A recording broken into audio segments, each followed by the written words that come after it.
Muito obrigado, Jean.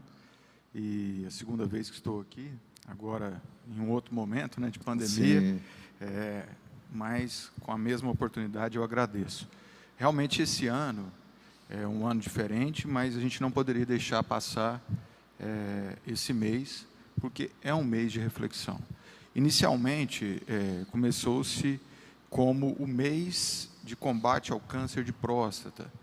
Em um segundo momento, isso expandiu para as doenças da próstata.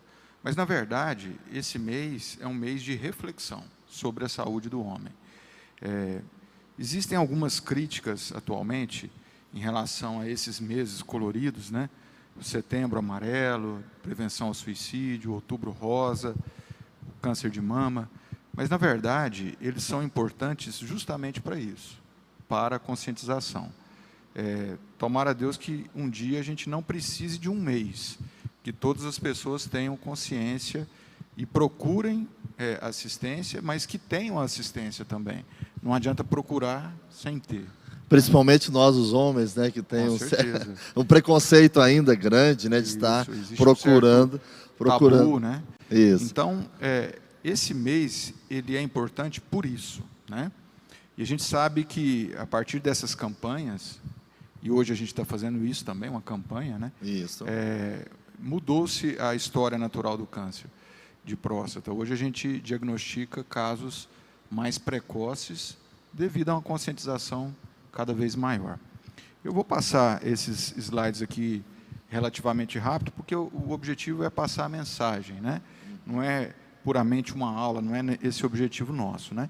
Então, em relação à saúde do homem, compete não só a próstata, mas as disfunções sexuais, a queda do hormônio após a andropausa, e esse termo não é correto porque não existe uma pausa como na mulher, as infecções sexualmente transmissíveis, cada vez mais prevalentes, o retorno da sífilis, o planejamento familiar, tudo isso é muito importante para a saúde do homem. Então, o Novembro Azul é um mês mundial, essa campanha com essa característica iniciou-se no Brasil, e o dia 17 é o Dia Nacional de Combate ao Câncer de Próstata.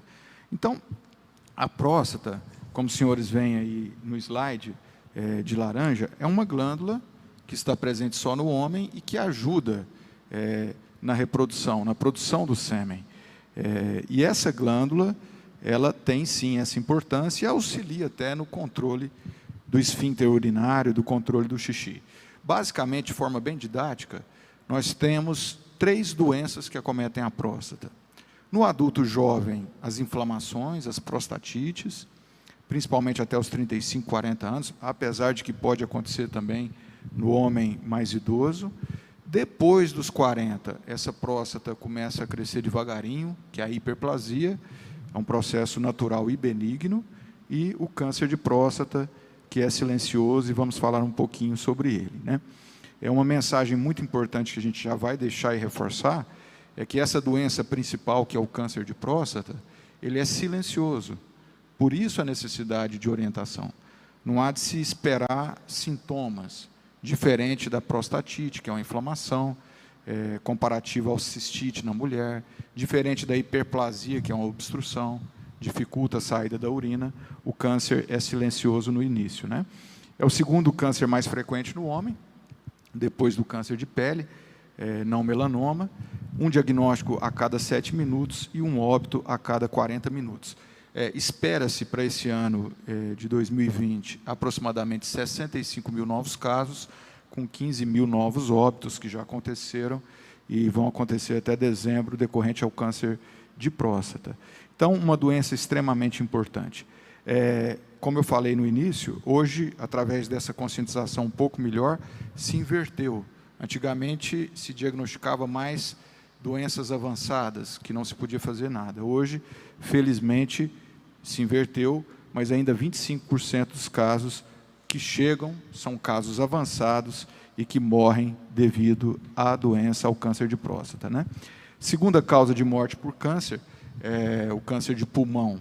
Apesar de menos frequente incidente, ele mata mais, porque o tratamento ainda não é suficiente. É uma doença que aumenta com a idade, nós vamos reforçar isso, esses fatores, né, que influenciam no câncer de próstata, reforçando esses dados que eu coloquei para os senhores, né, em relação à incidência e prevalência, vejam nas mulheres o primeiro câncer de mama e nos homens o câncer de próstata. A criança nasceu do sexo masculino, o menininho, ele tem no mínimo 13% de chance de ter uma doença clínica importante, no mínimo 13%. Né? No Brasil, nós temos aproximadamente 12 milhões de homens na faixa de 50 anos ou mais, sendo que 2 milhões serão atingidos pelo câncer. A notícia boa, hoje, 80% a 90%. Se diagnosticado no início, é curável. Esse número é fantástico para câncer. E qual a causa? Nós não temos uma causa, como que para quase todas as doenças, né? E não temos a certeza de uma história natural absoluta para o câncer de próstata. A gente sabe que, quanto mais idoso, maior a chance, há uma degeneração desse tecido prostático e maior a chance de câncer, de células malignas. A história familiar é muito importante. Indivíduos que têm parente de primeiro grau, pai, irmão, tio, primo, avô, até avô, com câncer de próstata, aumenta muito a chance, né? Indivíduos da raça negra, porque a raça também é um fator genético, só que existem outros fatores também. Hoje a gente sabe que a obesidade, há uma incidência maior de várias doenças cardiovasculares, tumores e também o câncer de próstata, sedentarismo, hábitos alimentares, né? Esse diapositivo é muito importante. Vejam vocês que, a partir do momento, principalmente da quinta, sexta década, essa incidência de câncer nas autópsias vai aumentando. E de câncer diagnosticado clinicamente, por alteração do PSA, do exame local, também. De tal forma que, se fizermos biópsia em todos os homens, por exemplo, com 80 anos, aproximadamente, aí de 70 a 79 anos, 83% vão ter o câncer. Se chegar aos 100 anos, até próximo de 100%. Mas não quer dizer que seja um tumor que vai levar a complicações, né?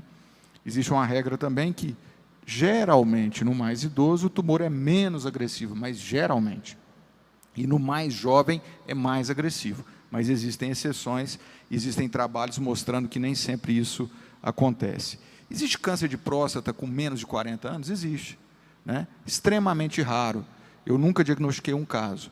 E quando tem, geralmente são outros tipos tumorais, né?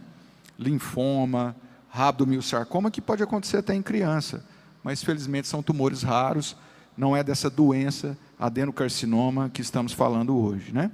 Como eu falei, reforçando, com 100 anos, praticamente 100%, se fizer biópsia em todo mundo. Porém, nessa idade, o homem vai morrer com o câncer, mas não do câncer, né? De outras complicações. Reforçando também a questão da raça, os negros têm uma chance maior, os orientais menor. Quanto mais parentes de primeiro grau, maior a chance, e esses dados são importantes para que as pessoas entendam. Ó, meu pai teve câncer de próstata, meu irmão, então tem que ficar de olho, a chance aumenta, né? O consumo de gordura, um trabalho interessante, que no Oriente, no Japão, a incidência é menor, não só por fatores genéticos, mas também pelos hábitos, né? Muito peixe, leguminosa e pouca gordura saturada. Um trabalho que fizeram de japoneses que mudaram para os Estados Unidos, a incidência, a prevalência passou a ser próxima do americano, mostrando que os hábitos de vida, alimentação, o sedentarismo, estilo de vida também interfere muito, né? Doutor, só tem um pouquinho. Então, sim, essa questão da alimentação é algo importante, muito importante. Ela contribui no todo, certo, né? Os fatores mais importantes são idade, história familiar e a raça, mas alimentação e estilo de vida influencia sim, né? E como que a gente faz o diagnóstico? Principalmente através do PSA, tão famoso e conhecido. O que é o PSA? É o antígeno prostático específico. É uma proteína produzida na próstata, não necessariamente pelo câncer, mas pela próstata. E o exame local, nós vamos falar um pouquinho da importância dele. A gente sabe que até 20% dos tumores de próstata tem um PSA normal. Então, o toque, que é bem rápido, simples, questão de segundos, 15, 20 segundos, ele pode salvar a vida também, porque Se o indivíduo tem um PSA normal e já tem um toque suspeito ou alterado, ele vai ser submetido a um exame, a biópsia, e pode diagnosticar e tratar no início. Por isso que esse exame não foi abandonado e provavelmente não será abandonado, né? Quando a gente observa no exame físico um endurecimento da próstata, só por isso a chance de se ter um câncer é maior que 50%, independente do PSA. Tão importante é o exame físico. E essa tabela também aqui, ela reforça, né, a importância. Por quê? Quando você tem um exame local normal e um PSA menor que 4, a chance é muito pequena, mas não é zero. Não existe 0 e 100 na vida. Então, na medicina também não tem. Não tem como a gente falar 100%, é zero. É próximo de, né? E quando se tem um PSA alto, com o toque alterado, a gente já suspeita fortemente, até mais de 95% das vezes, que deve ter um câncer de próstata. Mas nenhum câncer, ele é diagnosticado só pelo exame físico ou por um exame de sangue. Há necessidade de fazer a biópsia. Então, se você tem um tumor de pele bem característico de câncer, deve ser câncer, mas você tem que biopsiar. Você tem que confirmar e saber o tipo histológico. Na próstata não é diferente. E hoje, com o auxílio da ressonância, melhorou a acurácia desse exame. É um exame ruim, porém, feito com sedação, com anestesia local, com bastante segurança, apesar de que tem que ser orientado a algum risco de infecção, e é através da biópsia, do material coletado, é que nós vamos enviando para o patologista saber se há ou não o câncer, né? Então, a ressonância ela veio a somar na propedêutica do câncer de próstata. Esse exame já é feito em Catalão há algum tempo, com extrema qualidade. O paciente não precisa sair para fazer o diagnóstico através de ultrassom, ressonância e biópsia, né? Esse dado aqui também reforça o que a gente já falou, que em campanhas, principalmente de prevenção, quando você faz um rastreamento em massa, ainda 25% tem lesões avançadas. Então, a gente tem que chegar num número bem inferior a isso. 100% de diagnóstico inicial, não vamos chegar, porém, temos que melhorar. Há 20, 25 anos atrás era o inverso. 80% dos casos chegavam com câncer avançado, em que não tem muita coisa a se fazer mais, apesar de também ter evoluído. Sintoma do câncer de próstata inicial não existe. O câncer de próstata só vai dar sintoma pela metástase. Essa imagem mostrando um pontilhado no esqueleto são células cancerígenas que estão continuando, pastor Jean. Como eu disse, a hiperplasia ela dá sintoma, ela obstrui. Nessa imagem existe uma sonda, né, drenando a urina. Também muito fácil da gente entender quando que se opera a próstata, né? Quando tem que operar? Só em duas situações. Quando é um câncer inicial, passível de cura, você vai tirar a próstata inteira, é uma cirurgia diferente. Imagina o limão ou a laranja, vai tirar ele inteiro. É uma cirurgia radical. Hoje, tentando preservar o nervo, o esfíncter, para diminuir a chance de incontinência e de impotência. A hiperplasia é uma cirurgia que você vai tirar o miolo. Hoje, na maioria das vezes, você faz por via endoscópica, por raspagem, por laser, mas a próstata fica, a casca fica. Então, a chance de incontinência e impotência é praticamente nula, porque não tem relação com os nervos. Mas você vai operar, então, quando é câncer, ou quando é hiperplasia, benigno, mas não responde à medicação para diminuir a próstata, para relaxar o canal, e precisa passar, por exemplo, uma sonda. Tem alguma complicação, sangramento, infecção, cálculo, aí não tem jeito, o remédio não vai dar jeito, e não tem como ficar com a sonda ou sangrando para o resto da vida, né? Também o diagnóstico através da história, do exame local, do ultrassom, diferente do câncer, a doença benigna dá muito sintoma, né? Dificuldade para urinar. E a cirurgia, como eu disse, é diferente. Na maioria das vezes é por endoscopia, em que você vai só descascar esses gomos, fazer uma raspagem para desobstruir. Tem como o indivíduo que opera, por exemplo, da próstata, urinar como esse menino? Pouco provável, né? Nascer de novo, né, Jean? Por quê? Porque tem a idade. E não é só a próstata. A gente sempre analisa a bexiga e a próstata. Imagina que a bexiga é uma bomba, e é mesmo, e a próstata é uma válvula. Se a próstata obstrui, cresce, a válvula entope, você vai lá e opera, você pode desobstruir com a cirurgia bem sucedida. Mas se a bomba já estiver ruim, danificada pela obstrução por longa data, o indivíduo idoso, com a bexiga fraca, às vezes ele não vai urinar bem. Mas na maioria das vezes, em 80% dos casos pelo menos, ele vai urinar muito melhor e pode ficar livre de uma sonda, né? E outra mensagem interessante aqui, né? Hoje cada vez se vive mais, felizmente, né? Mas chamando atenção para a saúde do homem, o homem procura menos assistência, ele é menos cuidadoso com si e com seus entes queridos, né?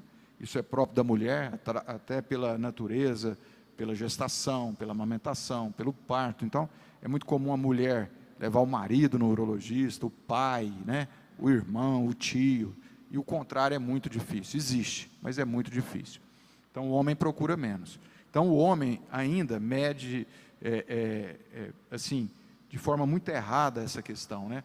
Ele fala assim, quem procura acha, né? Isso não existe, né? Só acha se tem, né? Ninguém procura um diamante e acha se não tiver o diamante, né? Já a mulher pensa diferente. Quem procura, cura. Quer dizer, se procura no início, cura. O homem vive, em média, 8 anos a menos que a mulher. O homem, ele tenta menos o suicídio, mas ele morre mais de suicídio porque ele é mais eficiente no ato do suicídio.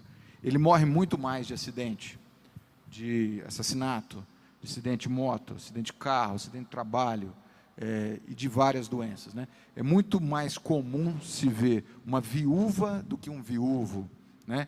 E isso porque o homem é menos cuidadoso. Então, mas ele está vivendo mais. E se ele viver aí 100 anos, como Oscar Niemeyer, como muitos longevos, qual que é a chance dele não ter câncer de próstata? Não tem jeito. Teria que ter nascido mulher. Então, se viver demais, vai acabar tendo. Porém, um câncer que não é agressivo. E se a mulher tomar esses hormônios hoje, que é uma epidemia, uma doença, né? O uso de anabolizante, eu recebo isso todo dia no consultório, homens tomando anabolizante, levando a infertilidade, a impotência, homens jovens. Isso é saúde do homem, isso é reflexão do mês. Mas se a mulher tomar qualquer hormônio, ela não vai jamais ter um câncer de próstata, porque ela não tem próstata. Porém, ela tem um resquício embrionário da próstata, né? Então, se medir o PSA na mulher, existe uma quantidade mínima, mas existe, né? Esse estudo aqui foi feito em quase 30 mil homens americanos, mostrou que 1/3 deles tiveram uma incidência menor de câncer de próstata quando tinham mais relações, até 5 relações sexuais por semana. Mas é um trabalho único, até anedótico, até para descontrair. Isso não foi demonstrado em outros trabalhos, né? Quer dizer, uma chance 1/3 menor de ter câncer, mas isso não foi demonstrado em outros estudos. Bom, e a reflexão principal, já para finalizar, pastor Jean, é a seguinte: essa mensagem é tão importante. Meu pai teve câncer de próstata com 56 anos, era extremamente cuidadoso, fez um diagnóstico no início, completou 70 anos semana passada, quer dizer, 16 anos já, curado, sem as complicações. Não fosse dessa forma, já teria falecido com sofrimento, né? Então, a reflexão principal para o câncer de próstata é a seguinte: a diferença para aquele indivíduo que vai ter o câncer de próstata, principalmente mais jovem, um câncer agressivo, a diferença do diagnóstico precoce é entre a vida e a morte. É só isso. Essa é a diferença. Então, se faz o diagnóstico precoce, ele vai falecer de outra coisa, de câncer não vai mais, né? Mas se não faz, ele vai sofrer com essa doença e, infelizmente, um sofrimento longo, e não é rápido, ele é longo, né? Como você falou, tem mulheres nos assistindo, isso é importantíssimo. A mulher, ela é cuidadora e vai continuar sendo. Então, já teve campanha do Novembro Azul, feita, por exemplo, com a Ana Maria Braga. Por quê? Porque a mulher é fundamental. Ela chama a atenção do pai, do irmão, ela leva, ela marca a consulta, e isso é fundamental para o homem e vai continuar sendo. Obviamente que vai continuar sendo.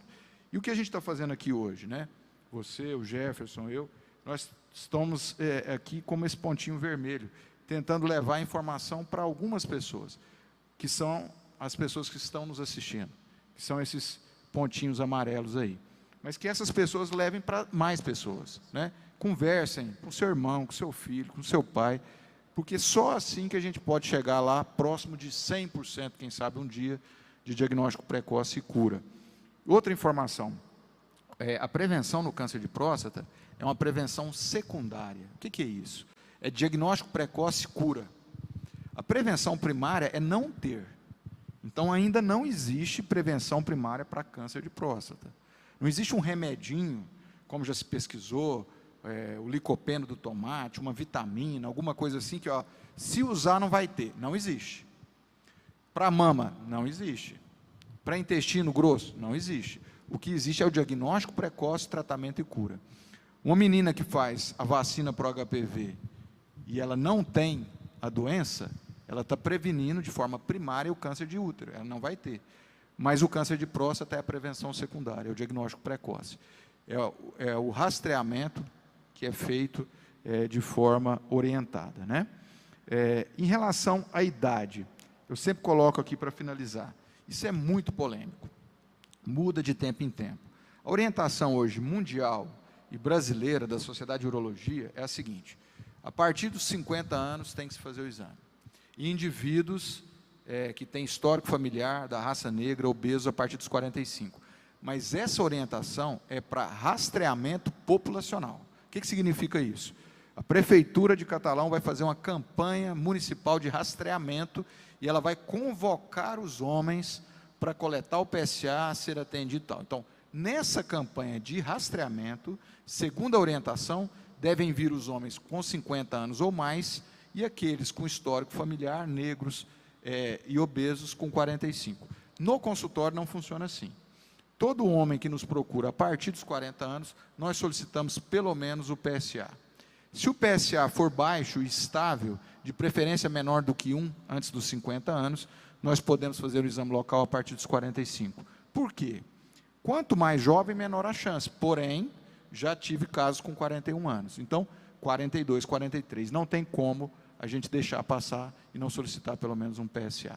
Então, seria essa a mensagem principal. Estou à disposição de você ou de alguma dúvida que, porventura, algum colega assistindo teve. Ok. Você que está aí nos assistindo, se tiver alguma dúvida, pode colocar aí no chat, que o Jefferson vai passar para nós. Só reforçando com você que está nos assistindo essa noite, alguns números que é importante, né, a gente saber. É a segunda causa de morte, né, de homens, e no Brasil é estimado novos casos, neste ano, 65 mil pessoas. É um número alto, né, doutor? E esse número também, aí, 65 de novos casos. E 15 mil mortes. A gente fica aí preocupado com outras doenças, né? Nós estamos aí, Covid, câncer de mama, câncer de útero, né, no caso das mulheres. Mas os homens também, você que está nos assistindo essa noite, né, 15 mil. É um número alto, né, doutor? Altíssimo. Então, isso é fundamental que se entenda, que ao procurar assistência, ao procurar o urologista, você vai fazer um diagnóstico precoce ou ter a segurança que não tem. Olha que beleza, né? E vai continuar acompanhando como a mulher acompanha. E de forma muito mais simples, porque a mulher tem vários exames a serem feitos, né? O exame ginecológico é mais complicado, tem que ficar na posição ginecológica, passar um aparelhinho, que é o espéculo, colher material, fazer mamografia. O homem não, ultrassom transvaginal, o homem não. Ele tem que fazer um exame de sangue, que já está incluído nos outros, né? Perfil lipídico, glicemia, hemograma, etc.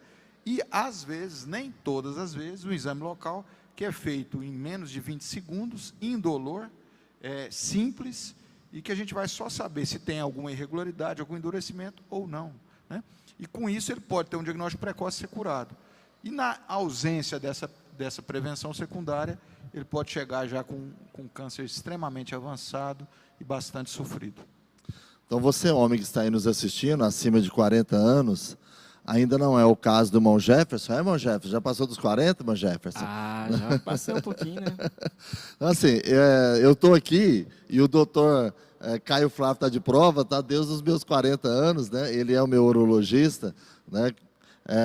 alguns anos atrás, né, eu acho que uns 15 anos ou mais, viu, doutor? Que eu conheci o doutor Caio Flávio, porque eu tive uma crise, né, ou uma cólica, não é isso? Com um cálculo nos rins, né? Graças a Deus esse cálculo saiu, né? Tudo mais. Aí de lá para cá eu sempre venho, né? Passou dos 40, o doutor já falou assim, Jean, agora já está na hora de pedir o PSA. Isso é muito importante, porque a gente precisa se cuidar.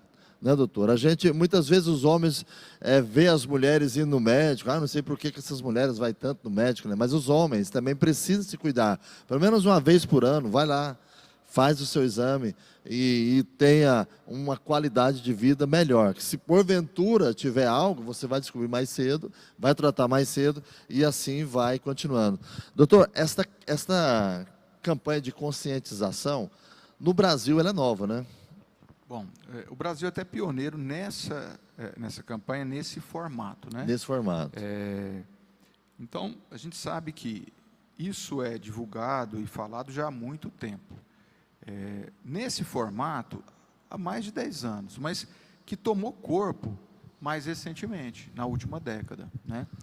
Pela necessidade de conscientização. E hoje a gente já tem um vetor diferente, não é só próstata, combate ao câncer de próstata, é saúde do homem. Por quê? O homem não tem só próstata, né? Você falou aí do cálculo renal, o cálculo renal ele é mais incidente nos homens, uma relação até de 3:1 em relação às mulheres, pela questão da dieta, dos hábitos, às vezes o trabalho pesado, transpiração, principalmente em regiões quentes, o sal, o churrasco, a bebida, a Coca-Cola, um monte de coisa pode contribuir. Então, os homens têm mais cálculo, fatores genéticos. Então, não é só pedra. Um fator importantíssimo a ser colocado, a fimose verdadeira. O que é a fimose? É a não exposição da glande.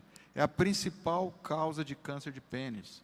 Nós temos no Brasil mais ou menos aproximadamente de 850 a 1.000 homens que têm seus pênis amputados todo ano por câncer de pênis, e a principal causa é a fimose verdadeira, com doença sexualmente transmissível, HPV, má higiene, falta de orientação e assistência.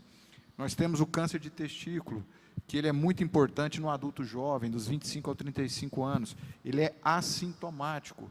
E o homem, só em ir ao urologista, ou mesmo fazer um autoexame como a mulher, perceber algum endurecimento, porque é silencioso, procurar o urologista, né?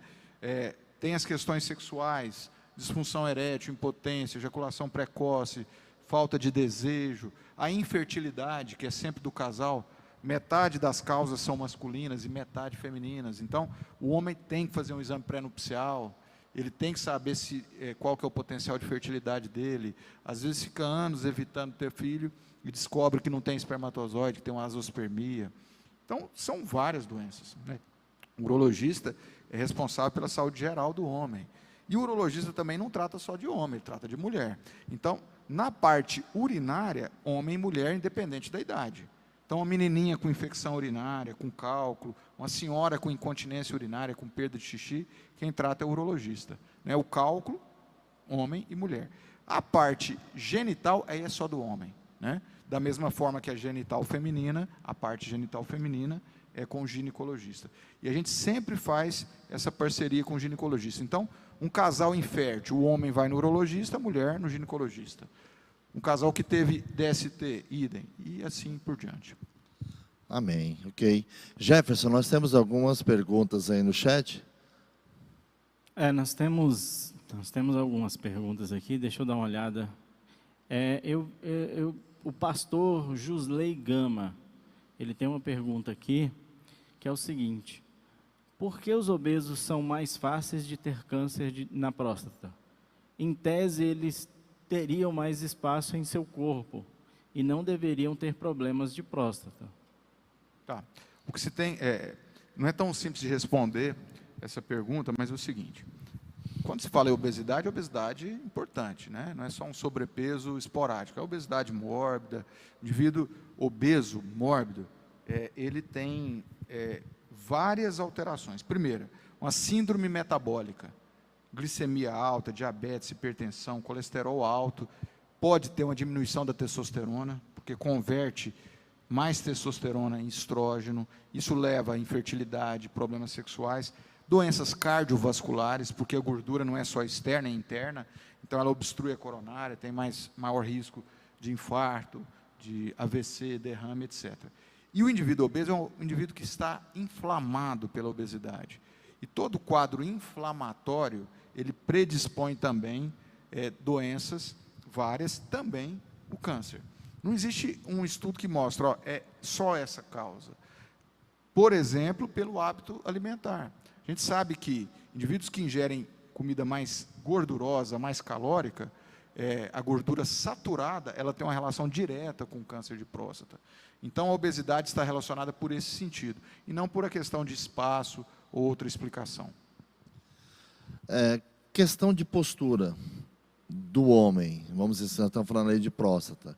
Um exemplo, quem anda muito a cavalo, a bicicleta, essa postura do homem influi? É uma dúvida muito comum. Não tem influência. Tem não. Tem lógica no raciocínio, né? Porque a próstata está na região perineal. O que acontece é o seguinte: os indivíduos, por exemplo, já tiveram uma prostatite, uma inflamação na próstata, que a causa não foi essa, andar de bicicleta, mas já tiveram. Essa área é mais sensível. Então, obviamente, que se eles andarem muito a cavalo, a bicicleta, horas e horas, vão ter uma sensibilidade maior. Mas não é a causa. E não tem relação nenhuma com câncer de próstata, com hiperplasia, com nada disso. Ok. Bom, né, para quem gosta aí, né, de andar de bicicleta, né, que tem... Saudável. É saudável, né? Continue aí andando. Se alguém tiver mais alguma pergunta, pode mandar aí que o Jefferson vai estar repassando para nós.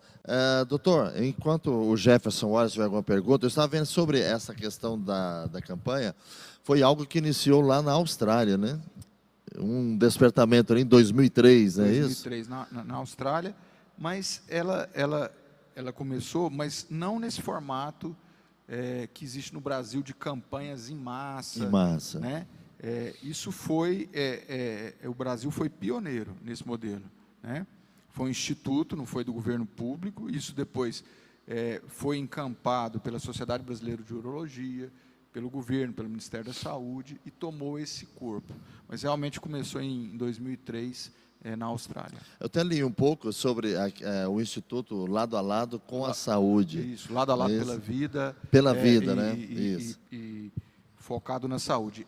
Ele encampou isso e fez um planejamento, né, uma estratégia para que se chegasse a alcançar todo o país. Ok, e isso é muito importante, essas campanhas, tanto que é importante que nós estamos aqui reforçando, e de azul também. Azul escuro, azul claro, né? Amém. E é bom a gente passar isso para a igreja, porque para nossos amigos que estão nos assistindo também, porque é muito importante. Nós estamos, como pastor, a gente trabalha o lado espiritual, mas também a gente precisa levar à igreja esse estímulo de estar cuidando da sua saúde. É muito importante. Muitas vezes a gente está vendo aí as mulheres cuidando, e os homens estão parados. Então, movimenta-se, vamos atrás. Viu alguma coisa no seu corpo? Então, alguma coisa diferente, procura um médico, não fique esperando ter um agravamento para depois ir. Aí pode ser tarde ou pode ser muito doloroso. Então, o quanto antes, melhor, né? Com certeza. Amém, irmão Jefferson? Tem mais alguma coisa, alguma pergunta, irmão Jefferson? Ou era só esta que estava aí? Nós estamos meio fracos de perguntas hoje, eu acho que... Mas assim, o pessoal está dizendo muito que as informações foram muito interessantes. Vou citar aqui algumas pessoas que estão com a gente no chat. Núbia Calaça está com a gente. Ela fala, a paz do Senhor, muito esclarecedora essa palestra. Tem o pastor Jusley, né, que a gente até falou sobre a pergunta dele. A Maína Silva, por acaso é minha digníssima, né? Muito clara a palestra, obrigado pela disponibilidade. Montaniel Almeida também está com a gente. Muita informação que com certeza salvará vidas. Parabéns. Quem nós temos aqui mais? Flávio Araújo está com a gente também. Sara Almeida. Nazaré. Nazaré Nunes, que por um acaso, né? É a esposa do pastor, né? Tá, há aqui algumas pessoas falando sobre a questão do sinal. Infelizmente, a gente faz o que pode. Tá? Tem coisas que fogem à nossa mão, ao nosso poder. Então, eu quero desde já pedir desculpas a você que estava aí com a gente e que caiu, tá, o sinal da live, mas a gente correu aqui para poder restabelecer tudo. Quem mais está com a gente? Mansilva Pimenta, está dizendo a paz do Senhor. Daniel Cunha, Daniel Rodrigues, Selma Almeida, está dizendo desejando a gente uma boa noite. Lucélia Almeida, muito bom esse tema. Sei que será bastante esclarecedor. Isso a gente já estava no início da nossa live, né? A Nazaré Nunes, em nome da IDB, agradecemos ao Dr. Caio Flávio por este momento tão importante. O Otoniel está dizendo aqui, parabéns aos organizadores pelo tema e questão, e o belíssimo e capaz profissional que está palestrando. Aqui nós temos uma presença ilustre, que é o nosso pastor Cristiano, que é nosso superintendente, né? É o supervisor estadual da Igreja de Deus. Estadual da Igreja de Deus, está com a gente, lá de Goiânia. Kelly Freitas também está com a gente. Irmã Leuene também está com a gente. Irmão Heitor, irmã Roselma. Enfim, é muita gente aqui. Irmã Terezinha também está com a gente. E a Jeane, sua irmã, pastor. Está lá de Goiânia. Está chegando lá em Goiânia, é o supervisor, a irmã. Amém. Nós queremos agradecer a todos. Talvez se o Jefferson pulou algum nome aí, irmão, não é porque ele está pulando seu nome, não, é porque muitas vezes são vários nomes. E aqueles, a gente sabe que tem muitas pessoas que não entram, né, no chat também. Obrigado você que está conosco aí. E que essas informações possam trazer saúde dentro da sua casa. Para homens, né? E como o próprio doutor disse aqui, voltando também às mulheres também, né? Faz os seus exames, procure cuidar-se da sua saúde. Nós precisamos cuidar da nossa saúde. Nós temos uma pergunta aqui. Surgiu uma pergunta aqui, deixa eu pegar aqui. A prostatite causa infertilidade? Pergunta interessante. A princípio, não. A prostatite, ela é uma inflamação na próstata que, se tratada, não vai evoluir com complicação nem com infertilidade. Agora, já existe uma situação diferente, que é a presença de algumas infecções sexualmente transmissíveis, que, infelizmente, tem aumentado bastante. Ela recrudesceu, sífilis, gonorreia, clamídia. E, se não tratadas, essas uretrites, seja pela gonorreia, pelo gonococcus, pela clamídia, pode evoluir com uma prostatite, com a epididimite e obstrução do canal que drena o espermatozoide. Nessa situação específica, pode ocorrer infertilidade. Felizmente, não é comum. Da mesma forma que nas mulheres. As mulheres podem ter, por exemplo, uma IST assintomática, silenciosa, porque o órgão é interno, evoluir para uma infecção interna, uma doença inflamatória pélvica com obstrução e infertilidade. Então, nessa situação poderia. Então, seria uma prostatite, uma epididimite decorrente de uma infecção sexualmente transmissível. Mas a prostatite habitual, por infecção urinária simples, não evolui para infertilidade. Ok. Informação, né, para quem fez a pergunta, né, nesta noite.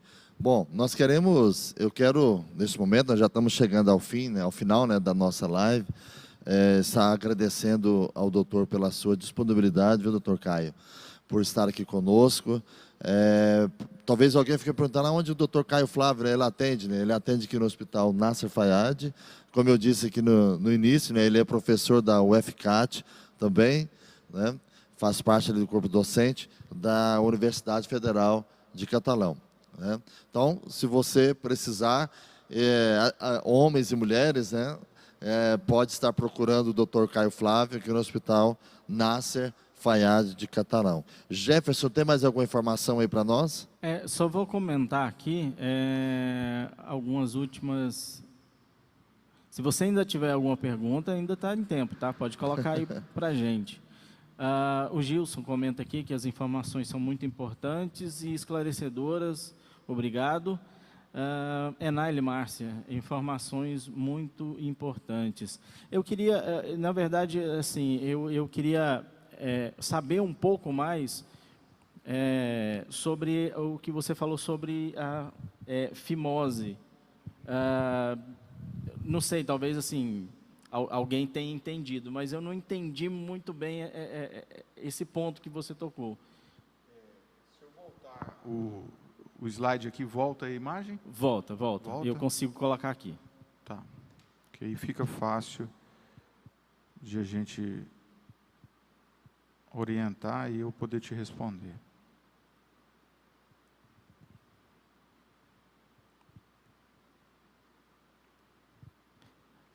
Um minutinho só. Se você ainda não está inscrito no canal, se inscreve no canal, aproveita esse momento aí, se inscreve no canal, ative a notificação sempre que nós tivermos algum vídeo novo ou uma live ao vivo, você vai receber a notificação para você participar com a gente. Deixa eu colocar aqui Pronto, já está na tela. Tá. Então, Jefferson, na tela, no canto inferior esquerdo... Deixa eu tirar um overlay que está aqui. Pronto, agora estou mostrando tudo. Tá. Então, na tela, no canto inferior esquerdo, tem uma imagem de uma fimose verdadeira. O que é a fimose? É a não exposição da glande. Toda criança do sexo masculino, ela nasce com fimose. Por quê? Isso é uma proteção para que a urina, a amônia, não entre em contato com a glande, com a uretra, a glande é a cabecinha do pênis, para não causar uma dermatite e complicações, né? Porque ela não tem o controle, senão ficaria o tempo todo em contato. Então, isso é natural, uma proteção. E essa pele, ela vai descolando da glande até os 3, 4 anos, em 90% dos casos. Mas em 10% dos casos, tem um anel fimótico, um anel, às vezes até fibrótico, que a gente não consegue exteriorizar. Nesse caso, tem que se operar. Por quê? Porque não vai ser possível, através de massagem, de pomada, romper esse anel. E, eventualmente, quando consegue expor forçando, você pode levar uma parafimose, que é um estrangulamento, é como se fosse um gargalo. Então, o sangue chega e não volta, isso pode levar a uma complicação grave e tem que ser desfeita essa parafimose. Então, isso é a fimose verdadeira. Fimose verdadeira igual cirurgia. Mas, infelizmente, por falta de orientação, por falta de assistência, por falta de questões culturais até, chega-se até idoso com fimose verdadeira. Eu operei recentemente um senhor de 98 anos, ele fez agora em novembro, 98 anos, e ele foi encaminhado para mim com esse quadro aí, por infecção urinária de repetição, porque estava só gotejando, né? Eu tive dois casos de câncer de pênis aqui em Catalão, um que não tinha nada a ver, foi feita a postectomia, mas era inicial e não era por fimose, e um indivíduo de 20 e poucos anos, um indivíduo, a princípio, até orientado, com um emprego, com plano de saúde, noivo, me procurou pela fimose, levei para o centro cirúrgico, anestesia local, quando eu abri um câncer extremamente extenso, né? E ele foi encaminhado para amputação peniana. Um indivíduo jovem, sem filhos, com uma tragédia dessa, né? No Brasil, quase 1.000 homens têm o pênis amputado por ano.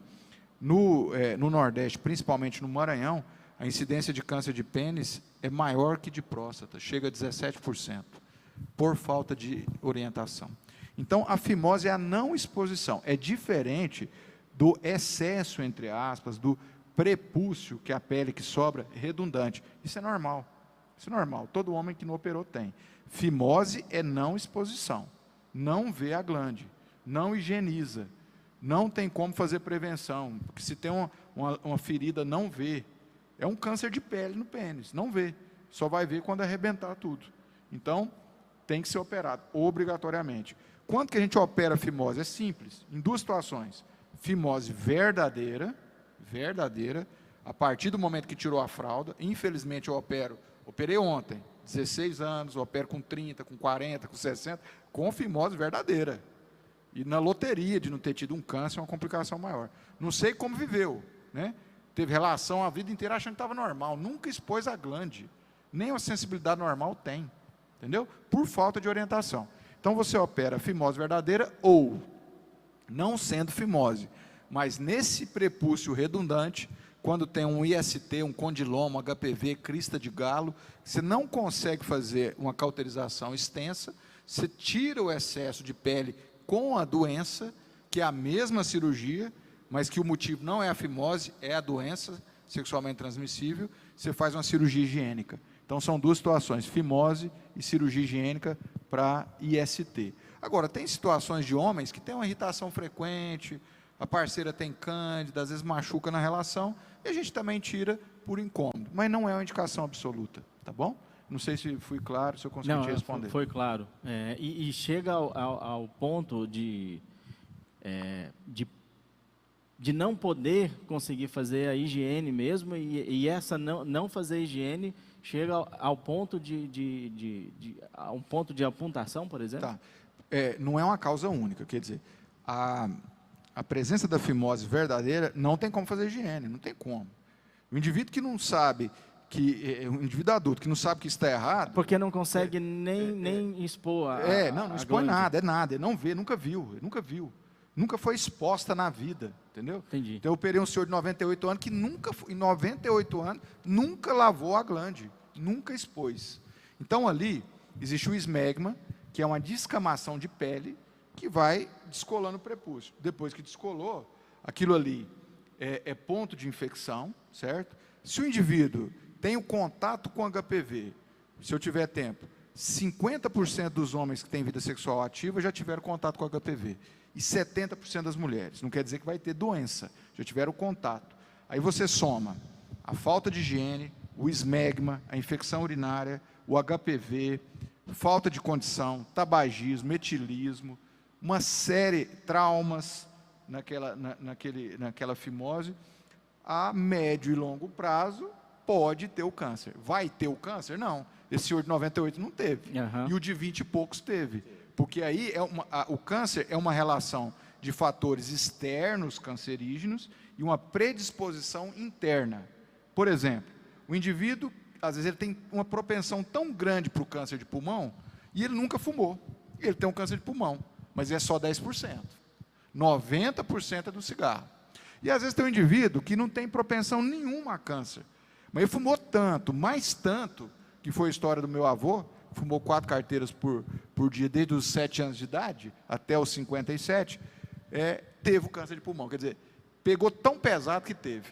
Então, é uma relação direta entre fatores externos e internos. Eu acho que nós temos um tema aqui, agora é sempre assim, né, pastor? Sempre no final começa a surgir as perguntas. O tempo estourou. Na verdade, assim, é porque eu acho que essa pergunta aqui é um gancho interessante para esclarecimento, né? Então, por isso que eu acho que é interessante falar sobre ela. A Núbia Calaça está perguntando o seguinte: alguns homens têm medo de procurar um urologista para exames da próstata, com medo de uma possível cirurgia e, como consequência, uma impotência sexual. Isso pode ocorrer ou não? Com certeza. Eu até falei um pouco sobre esse tema. Existe a possibilidade de impotência e incontinência após a cirurgia radical para câncer. Obviamente que existe essa possibilidade. Só que, se o indivíduo é mais jovem, principalmente, pelo status pré-cirurgia dele, o indivíduo mais idoso ele já tem algum grau ou uma disfunção erétil grave. Mas a depender da idade, do tamanho do tumor e da técnica empregada, da experiência do cirurgião, se diminuiu muito a chance de incontinência e de impotência. De incontinência grave, de 1 a 3%. E de impotência, pode chegar até 60% a 70% de preservação da potência nessa situação. Em casos em que o indivíduo é totalmente potente e que a cirurgia foi muito bem sucedida. Porém, se esse indivíduo não vai e não trata o câncer com receio de ficar incontinente, impotente, o que vai acontecer com ele? o câncer vai evoluir, vai destruir tudo ali, ele vai englobar o nervo, né? Ele vai englobar o esfíncter, então ele vai ficar com certeza impotente, incontinente, vai ter obstrução por sangramento, e a única alternativa que a gente vai ter vai ser a castração, seja tirando o testículo ou dando hormônio. E aí é 100% de possibilidade de impotência e diminuição ou ausência da libido e tudo. Então, essa história de que o homem tem isso, quem procura acha, só vai achar se tiver, e se tiver no início vai curar, né? Mas quem procura, cura. Então, esse é um temor, sim. Aí eu não vou, porque vai acabar achando, e se achar, eu vou acabar ficando incontinente, impotente. Primeiro, ele não tem alternativa, tem que tratar. O primeiro objetivo é a cura. O segundo é a continência, porque quando você não preserva, o tratamento é difícil. Às vezes, esfíncter artificial. E o terceiro é a potência, porque hoje você tem tratamento fácil. Você tem remédio, você tem Viagra, você tem Cialis, você tem Eleva, você tem injeção, você tem cirurgia, que restabelece essa ereção em até 100% dos casos. Quer dizer, você tem chance do indivíduo ficar curado, continente, e se piorar a ereção, tratar, sabendo que ela vai piorar em algum momento, porque ele vai envelhecer, vai ter que tratar de qualquer jeito. Então, não justifica. E a gente pode explicar para o homem dessa forma. Agora, se ele não vai, aí não tem jeito. Eu quero só fazer um adendo aqui, um reforço do que o doutor disse aqui da fimose. E aí é muito importante as mães que têm os seus filhos pequenos, né? Como você diz, que ainda está, a mãe está cuidando, está trocando, está dando banho, tá tudo. É muito importante. Eu lembro dos meus filhos, a doutora Georgina, né? Vai fazer propaganda aqui, né? A doutora Georgina, né? Atende também no mesmo hospital onde o doutor Caio trabalha. Dela, vamos dizer assim, ensinar a minha esposa, né, a cuidar dos filhos. E isso é muito importante, né? As mães nesse momento aí dos filhos. Para quê? Para que os filhos não tenham problemas lá na frente. Se ela tiver alguma dúvida, ela vai procurar o médico que vai estar falando como agir, né, nesta situação. Então é muito importante nesse momento da vida de uma criança, né, do sexo masculino, né, a mãe nesses primeiros dias, primeiros meses, anos aí está cuidando, né, doutor? É muito importante. Por exemplo, muito comum essa dúvida. Será que o urologista trata do menininho e tal? Com certeza. Isso é urologia pediátrica. Às vezes a criança nasce com a malformação na uretra, que é a hipospádia, o testículo fora da bolsa, que se não operado pode levar à infertilidade e aumentar a chance de câncer de testículo, a fimose. Isso que você falou é muito importante. Por quê? Se não há uma assistência ou acesso, principalmente na população mais carente, e perde-se essa oportunidade da mãe levar para tratar, ou ela não consegue ter essa assistência, mas na frente, esse menino pré-adolescente, ele não deixa mais a mãe ver como é que está, ver ele sem roupa, no banho, ele não deixa. Perdeu essa oportunidade. Aí ele também não tem noção, ele também não vai. E isso aí vai passando. Aí ele namora, ele casa, e a mulher também não tem noção. E aí essa falta de noção, ou de orientação, de educação em saúde, leva a essa tragédia, às vezes, que é uma amputação peniana no indivíduo, às vezes jovem, né? E isso acontece, infelizmente. E isso aí pode ser uma causa de quê? Até de um suicídio do homem. Pode acontecer até isso, né? São situações extremamente graves. Agora, eu quero deixar claro o seguinte, eu estou falando de casos extremos, né, de fimose verdadeira com a série. Não vamos fazer essa associação. Tem fimose, vai ter câncer de pênis. Se não operar de fimose... Não é isso, não. Primeiro, só 10% dos meninos, se não bem tratados, vão continuar com fimose. Se operados, não vão ter problema nenhum. E nem todos que têm fimose vão ter câncer de pênis. Não basta só a fimose, é uma série de fatores até a predisposição. Não falei que eu operei um senhor de 98 anos com fimose verdadeira e não tinha um câncer de pênis? Então, são várias orientações. Agora, o urologista ele tem que estar presente na vida do homem, do menino, desde o nascimento. Fimose, testículo. Aí vem a questão da orientação para as prevenções, prevenção de IST. Aí vem as disfunções sexuais no indivíduo jovem, recém-casado, muito comum. Quem que vai orientar? É o urologista. E aí ele não conversa com ninguém, também não procura assistência. Isso leva um problemão no relacionamento e tem tratamento. E ele acha que não vou, tem vergonha, isso não tem jeito. não conversa com a esposa, não tem liberdade, aí problema, mais problema para frente. Eu sei e que você que está nos assistindo essa noite, né, são muitas informações. E esse é o nosso propósito, levar as informações que muitas pessoas ainda está. A irmã Enália até fez um comentário aqui, né, no chat, né, falando sobre, ainda existe muito tabu sobre este tema, por motivo de machismo e medo de impotência em alguns casos. Estou até tomando aqui o espaço do Jefferson, normalmente o Jefferson lê, eu né? queria até, aliado a isso, eu queria acrescentar o que a Luciana Dias colocou aí, porque encaixa também. Penso que alguns homens não buscam ajuda somente por falta de informação, e sim por causa das piadas, brincadeiras feitas a respeito desse assunto. E aí dá ouvidos a essas piadas, né, esse machismo, e acaba tendo o quê? Uma doença que pode levar à morte, né, a um câncer e algo a mais. Então, quanto antes a gente se cuidar, isso é importante. E é isso que nós queremos deixar essa mensagem. Vamos nos cuidar. Como a gente tem que cuidar da nossa vida espiritual, a gente tem que cuidar da nossa saúde. E a gente precisamos dar valor nela. Porque não adianta nada a pessoa conquistar tudo aqui e não ter saúde para poder desfrutar daquilo que você conquistou, trabalhando, né, sol a sol. Tá certo? Então, Jefferson, você quer passar mais alguma informação aí? Não, só quero só acrescentar as últimas colocações aqui no chat. A Maína está dizendo aqui que a vida e saúde em primeiro lugar. E a Núbia Calaça está dizendo o seguinte: obrigado, tenho certeza que irá ajudar a muitos. Eu quero agradecer a você que está aí com a gente até essa hora. Hoje nós estendemos um pouquinho mais, mas eu acho que foi bem interessante. E pedir a você que dê um like nesse vídeo. Se não é inscrito no canal, se inscreva. Ative a notificação para que quando nós estivermos ao vivo, ou se nós subirmos algum vídeo, você será notificado.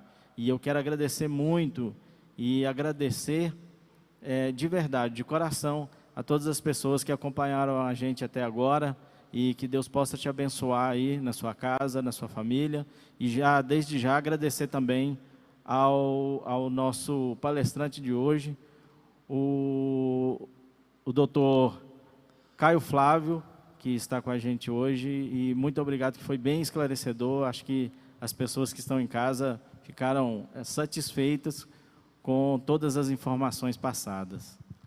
É isso aí. E queremos lembrar, né, os irmãos da igreja, domingo, às 9 horas da manhã, nós temos a nossa escola bíblica dominical, que é uma Maína, né, e o irmão Jefferson, essa dupla dinâmica, né, de todos os domingos pela manhã, e o nosso culto de adoração e louvor ao Senhor, no domingo, às 19 horas. Tanto a escola bíblica como o culto, né, o culto é presencial, mas é transmitido também pelo YouTube. E a escola bíblica dominical, ela só pelo YouTube. Doutor, quero agradecer em nome da Igreja de Deus, muito obrigado por ter atendido ao nosso convite, né?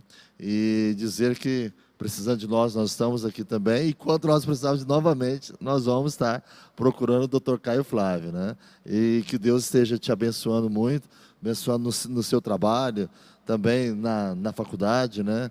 Que como se diz, é um novo desafio, né?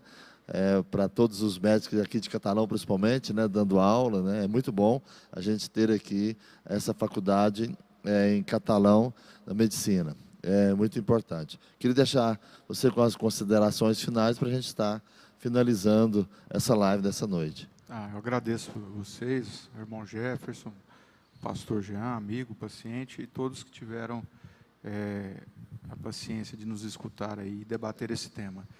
Só reforçando que não tive tempo, nós temos aqui, pela Prefeitura, um serviço de planejamento familiar masculino, em que eu atendo todas as sextas-feiras, a partir das 7h30, no Centro Integrado da Mulher, porque o planejamento lá é em conjunto, né, feminino e masculino, ao lado do materno. Então, todo homem que desejar fazer uma vasectomia pelo SUS, de forma gratuita, atendimento, acompanhamento, ele pode procurar, então, no CIM, né, Centro Integrado da Mulher, ao lado do materno, junto do CTA, lá do laboratório de testagem. Então, nós atendemos a psicologia, assistência social, e quando tem indicação e está dentro dos parâmetros que podem ser liberados, nós fazemos a vasectomia gratuitamente pelo SUS para aqueles homens que precisam e desejam. Muito obrigado pela oportunidade. Amém. Nós que agradecemos. E uma informação nova, irmão. Eu não sabia, você que está aí, talvez alguém já sabia disso, né? Eu não sabia que tinha esse trabalho para os homens em catalão. Então, espalhe essa notícia, se você souber de alguém, né, que está precisando fazer uma vasectomia, algo assim, o Dr. Caio Flávio atende às sextas-feiras ali ao lado do materno, né, infantil, a partir das 7h30 da manhã. Né? Bom, então nós queremos agradecer você que esteve conosco. Eu agradeço ao irmão Jefferson, né, ao Dr. Caio Flávio, e principalmente você que esteve no chat, ou que não teve, mas que esteve aí conosco, tá bom? Que Deus abençoe vocês e conceda graça, vitória e saúde.